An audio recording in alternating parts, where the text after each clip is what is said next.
Domlarni ichida ham jo'ja boqsa bo'ladimi deganlar uchun mana maxsus kataylar bor. Mana akalarimiz domni ichida boqyapti ekan va bundan tashqari har xil turdagi kataylar bor. Sizlarga parranda ishqibozlaring bo'lsa, videoda o'tkazmasdan ko'rib turasizlar, sizlarga to'liqroq tushuntirib o'tamiz.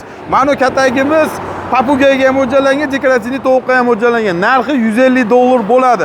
Bunisi bo'lsa $250 bo'ladi. Bu taxminan bir 20 tacha tovuq boqsa bo'ladi. Bo'yi 180. Xo'p, vodiy bo'yicha dastlabkimiz 70-80 kilometrgacha mutlaqo bepul. Mana unisi 40 ta 45 tovuq boqadigan bo'ladi.